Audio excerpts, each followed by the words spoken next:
আমি আইএসএফ করি। আমি নমিনেশন করতে এসেছিলাম, হাই মাদ্রাসার আজকে নমিনেশন ছিল, তার জন্য আমাকে ওরা নমিনেশন ভোট করলে তো ওরা হার হয়ে যাবে, জানে নমিনেশন আটকাতে হবে, তাই আমাদেরকে নমিনেশন আটকাবার জন্য এই মারধর করলো। টিএমসির লোক আহসানের নেতৃত্ব থেকে সবকিছু হয়েছে। আমি প্রার্থী হবো বলে গিয়েছিলাম। টিএমসির হারাত বাহিনীটা আহসান মোল্লা মেরেছে আমাকে। ওদের অনেক লোক ছিল, বাইরে থেকে লোক এনে ছিল, তারা মিলে মেরেছে। আহসান শুরু করেছে, তারপর সবাই মেরেছে, বার করে দিয়েছে। আমরা আমাদের মানে যেই বার হয়েছে আমাদের সাথে যেগুলো মানে বেটা ছেলে ছিল তাদেরকে একদম উঠিয়ে নিয়ে মারছে, মানে একজনকে নিয়ে তুলে নিয়ে গেছে, একজনকে পার্টি অফিসের মধ্যে নিয়ে গেছে, আর একজনকে ওখানেই ফেলেই দাবাচ্ছে। কিন্তু কোনো পুলিশই কোনো প্রতিবাদ করছে না যে এদেরকে কেন মারছো, কোনো কেউ গার্ড দিচ্ছে না। ওরা শুধু বলছে ওইদিকে যাও, ওইদিকে যাও, যেখানে ঝামেলা হচ্ছে পুলিশ প্রশাসন সেই দিকেই ঠেলে দিচ্ছে আমাদের, বলছে ওইদিকে যান, ওদিকে যান। তাহলে আমরা যদি ওইদিকে যাই তাহলে ওরা তো আমাদের মারধর করবে না। পুলিশ প্রোটেকশন নিতে পারিনি, এই তো ভাঙড় থানার সামনেই মারধর করেছে। টিএমসির পার্টির নেতারা ছিল, আর ওই আহসান ছিল, আহসানের দল বল সবাই ছিল।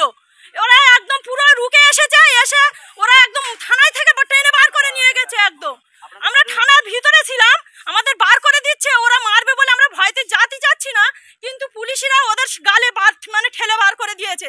আর আমাদের 4-5 জন ছিল, সবাইকে ধরে মারধর করেছে। কার কোথায় নিয়ে গেছে আমরা ঠিক বলতে পারছি না। আমরা মহিলা বলে আমাদের গায়ে হাত দিতে পারিনি, কিন্তু আমাদের সাথে ঝাপ বেটা ছিল তাদেরকে সবাইকে মেরেছে। আর ওদের পুলিশের সামনেই তল করছে, মারছে। আমরা বলছি যে আপনারা ঠেকান, দেখেন, তারপরে ওনারা মানে লোক থাকাচ্ছে। আমরা এসেছি, আমরা ভাইজানের তরফ থেকেই এসেছি, আমাদের স্কুলে নমিনেশন ফাইল জমা দেওয়ার জন্য এসেছি। আর ওটা আমাদের জমা দিতে দেবে না বলে ওরা আগে থাকতে এখন তৈরি হয়েছিল। আর আমরা যখন এখানে মানে একটা সেফটি নিয়ে আছি যে ওদের গালে এসেছি, তো আমরা থানায় মানে এদের পুলিশের প্রোটেকশন নিতে চাইছি, কিন্তু পুলিশই তো আমাদের ঠেলে বার করে দিচ্ছে। আমরা তো মহিলা আছি, যে ওরা এসে গিয়েছে, যদি ওদের গালে আমরা এই মহিলাগুলো ঠেলে দিই, কাকে মারবে কাকে কাটবে কোনো নেই। তাহলে আমার কাছে সেফটি আমরা থানায় এসে পাচ্ছি না। তাহলে আমরা চাচ্ছি এর প্রতিবাদ আমরা অবশ্যই আমরা নিতে চাই। আমাদের হচ্ছে গিয়ে থানায় থেকে আমাদের কোনো প্রোটেকশন পাচ্ছি না, কোনো সেফ পাচ্ছি না। পুলিশের সামনে থেকে মারধর করছে, তাহলে আমাদের তো রাস্তাঘাটে যেখানে সেখানে মারলে কোনো প্রতিবাদ হবে না কেন? আমাদের কি কোনো আইন বলে জিনিসটা নেই? আমার নাম ফাতেমা বিবি। হ্যাঁ, নমিনেশন ফাইল জমা দিতে আসছি। না, জমা দিতে দিল কোথায়? জমা দিতে দেওয়ার আগেই তো মারধর আরম্ভ করে দিয়েছে, আমাদের বাইরে পাঠিয়ে দিয়েছে, বা সব বেটা ছেলেদের নিয়ে মারধর করেছে, তাদেরকে ভয় দেখাচ্ছে যাতে না দিতে পারি। হ্যাঁ, অবশ্যই আমরা দিতে আসছি, আমরা আমাদের সেই সুযোগ পেলে আমরা অবশ্যই দেবো। পরে আমি আপনাদের কাছে একটুটুকু বলতে পারি, শওকত মোল্লার যদি বুকের পাটা থাকে, যদি বাপের বাটা থাকে, যদি এক রক্তের জন্ম থাকে, তাহলে তুমি ভাঙড়ে অবাধ সুষ্ঠু নির্বাচন করে দেখাও, ক্যানিং পূর্বে অবাধ সুষ্ঠু নির্বাচন করে দেখাও। তৃণমূল কংগ্রেসের বলতে চাই, যদি তোমাদের বুকের পাটা থাকে, যদি সত্যটা চাও, তাহলে কত বড় তোমার দিদির পাটা সত্যবাদী আমি দেখতে চাই, যে বাংলার বুকে অবাধ সুষ্ঠু নির্বাচন করে দেখাও। আমার মনে হয় এই তৃণমূল আর বিজেপির সেটিং ব্যাপারটা বাংলার মানুষ পরিষ্কার বুঝতে পেরেছে। দেখো, ভাঙড়ের ব্যাপার নিয়ে, ভাঙড়ের বিষয়টা নিয়ে শওকত মোল্লার নামটা আমি মুখে উচ্চারণ করতে চাইছিলাম না, কিন্তু এই এমন একটা হারামি মোল্লা যে মুসলমান জাতি নামে কলঙ্ক, মুসলমান সমাজকে তারা ছোট করে দিচ্ছে। কারণ টিএমসি তো অ্যাকচুয়ালি আরএসএস বিজেপির দালাল। তাদের কাজ হলো মুসলমানকে দিয়ে মুসলমানকে খুন করো, হিন্দুকে দিয়ে হিন্দুকে খুন করো।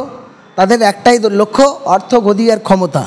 তার জন্য লাখো মুসলমানের জীবন গেল, প্রাণ গেল, ছেলে মেয়ে অনাথ হলো, এতিম হলো, ঘরবাড়ি ধ্বংস হলো, ওর বয়ে গেল। তৃণমূলের হাজার একটা দলিত আদিবাসীদের ঘরবাড়ি ভাঙলো, তাদের লুটপাট হলো, তার ছেলে মেয়ে অনাথ হলো, এতিম হলো, বয়ে গেল, তাদের চুরি ছাকাতে যদি বুঝলো তাদের বয়ে গেল। সুতরাং তাদের লক্ষ্য একটাই, যে কোনো প্রকারে ক্ষমতা চাই। আর তাই এই হারামি মোল্লাকে ভাঙড়ের অবজারভার হিসেবে দায়িত্ব এনে, যখন থেকে শওকত মোল্লা ভাঙড়ে এসেছে, শুরু থেকে এ পর্যন্ত খুন, মার্ডার, লাগাতার এই সন্ত্রাস চলছে। এই সন্ত্রাসের বিরুদ্ধে গোটা বাংলার মানুষকে রুখে দাঁড়াতে হবে। কারণ এই হারামি মোল্লা সন্ত্রাসী করেও যখন পারল না, লাস্ট দিদির পায়ে পড়ল। দিদি সেই ওই হারামি মোল্লার একসময় সন্ত্রাসবাদী তকমা দিল, নটারি ক্রিমিনাল হিসাবে, একদম ইন্টারন্যাশনাল ক্রিমিনাল হিসাবে মানবাধিকার সংগঠনের নেতৃত্বটা তার প্রমাণ করলো। তারপরেও দিদি তাকে জানে এরকম অবস্থা। এখন দিদির ক্ষমতা দরকার, ক্ষমতার জন্য যে দিদিকে বোম মারতে গেল সেই দিদি তাকে দায়িত্ব দিল ভাঙড়ের। আর ভাঙড়ের দায়িত্ব দেওয়ার পরেই ভারতে ভাঙড়ে যারা পুরনো তৃণমূল করে তারা সেই দল ছেড়ে এদিক ওদিক ঘুরে বেড়াচ্ছে। আপনারা সবাই জানেন ভাঙড়ের নাম করা তৃণমূলের যে জন্মদাতা শুরু থেকে ছিলেন, ফার্স্ট এমএলএ ছিলেন আরাবুল, তাদের এখন আউট করে দিয়েছে। তার ছেলে জেলা পরিষদের রানিং মেম্বার, তারা বার করে দিয়েছে। ফলে অসংখ্য মানুষ যারা পুরানো, যারা এই দলটার জন্য যারা রক্ত দিয়েছে, সময় দিয়েছে, শ্রম দিয়েছে, আজ ভাঙড়ের বুকে তাদের কোনো সম্মান নেই, আজ ভাঙড়ের বুকে তাদের কোনো দাম নেই, আজ ক্যানিং পূর্বে তাদের কোনো দাম নেই। একজন উড়োখই গোবিন্দ, সে দুনিয়ার স্বার্থসিদ্ধি করা ডুপ্লিকেট মানুষ, সে তাকে নিয়ে ভাঙড়ের অবজারভার করে ভাঙড়ের একদম মাস্টার প্ল্যান চেঞ্জ করে দিচ্ছে। ফলে আমি আপনাদের কাছে এইটুকু বলতে পারি, শওকত মোল্লার যদি বুকের পাটা থাকে, যদি বাপের বাটা থাকে, যদি রক্তের জন্ম থাকে, তাহলে তুমি ভাঙড়ে অবাধ সুষ্ঠু নির্বাচন করে দেখাও, ক্যানিং পূর্বে অবাধ সুষ্ঠু নির্বাচন করে দেখাও।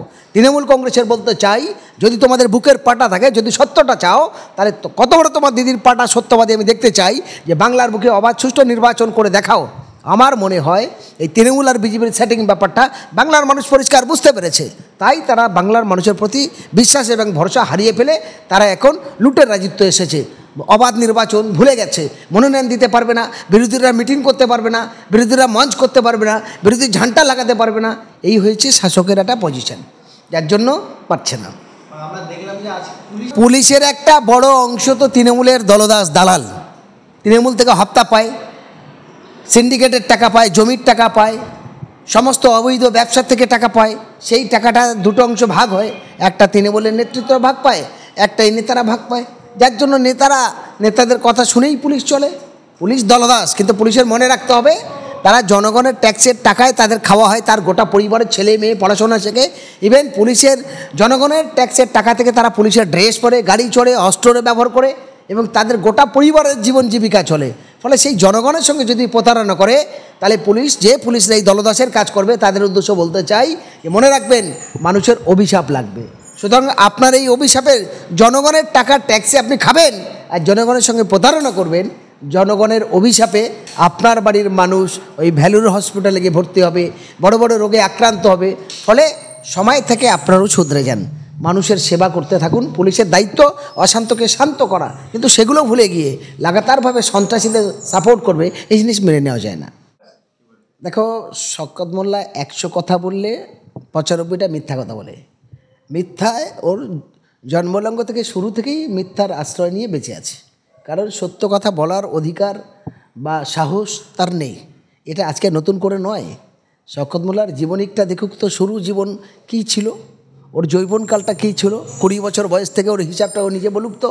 ওর লাইফটা কোথা থেকে পরিবর্তন হচ্ছে, এখন এত টাকার মালিক কী করছে, এতগুলো সম্পদ কী করে দখল করছে, সব তো 2 নম্বরই করে জীবনযাপন চলছে। সুতরাং তার মিথ্যা কথা বলাটা অভ্যাসের পরিণত হয়ে দাঁড়িয়েছে, এটা সারা দেশের মানুষ তা বুঝে গেছে।